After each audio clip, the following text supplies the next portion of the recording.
नमस्कार, मैं आपके साथ अंजना और आप देख रहे हैं रियल पब्लिक न्यूज 24। आइए बढ़ते हैं आज की बड़ी खबर की ओर। नीतीश बार बार क्यों कह रहे अब कहीं नहीं जाएंगे? 11 महीने में 7 बार बोले अब कहीं नहीं जाऊंगा। एक्सपर्ट ने बताया सीएम क्यों ऐसा कह रहे। पीएम नरेंद्र मोदी शुक्रवार को जम्मू पहुंचे तो नीतीश कुमार ने एक बार फिर से कह दिया अब हम कहीं नहीं जाएंगे। उन्होंने कहा हम लोग हमेशा से साथ में थे, बीच में कुछ लोगों ने गलती कर दी। 1995 से हम लोग साथ रहे हैं, इसलिए हम लोग कहीं भी इधर उधर नहीं जाएंगे। 2 बार गलती हुई लेकिन अब हमेशा साथ रहेंगे। नीतीश कुमार 28 जनवरी 2024 को इंडिया गठबंधन का साथ छोड़ एनडीए में शामिल हुए थे। बीजेपी के साथ जाने पर शायद ही कोई मंच उन्होंने पीएम मोदी के साथ शेयर किया हो। इसमें उन्होंने बीजेपी के साथ रहने की बातें नरेंद्र मोदी के पैर न छुए हों। कुछ कार्यक्रम में तो वे दोनों काम करते दिखे। सिर्फ नवम्बर महीने में ही उन्होंने जमुई, दरभंगा, गया, तरारी और पटना यानी 5 मंचों पर बीजेपी की तारीफ और आरजेडी के साथ जाने के लिए सॉरी कहा। बीजेपी नीतीश की तारीफ कर रही, नीतीश उनकी। लोकसभा चुनाव परिणाम के बाद देश के 2 नेता नरेंद्र मोदी सरकार की राजनीतिक जरूर बन गए। केंद्र में 543 सीटों वाली लोकसभा में सरकार बनाने या सरकार में बने रहने के लिए कम से कम 272 सीटें चाहिए थी। बीजेपी के हाथ 240 सीटें आई और कुल मिलाकर एनडीए के पास 292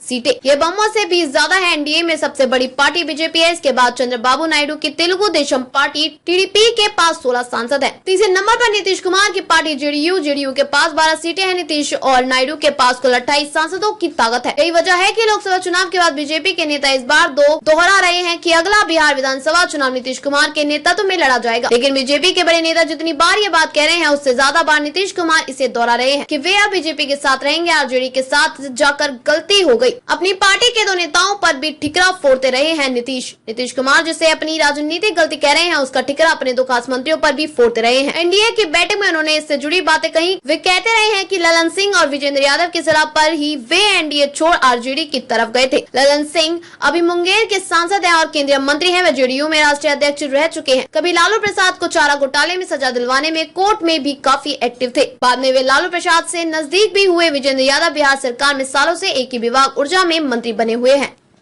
खबरों में अब तक के लिए बस इतना ही। फिर मिलते हैं एक ऐसी ही बड़ी खबर के साथ। तब तक के लिए नमस्कार और देखते रहिए रियल पब्लिक न्यूज 24। अगर आपको वीडियो पसंद आई हो तो लाइक करें व शेयर करें।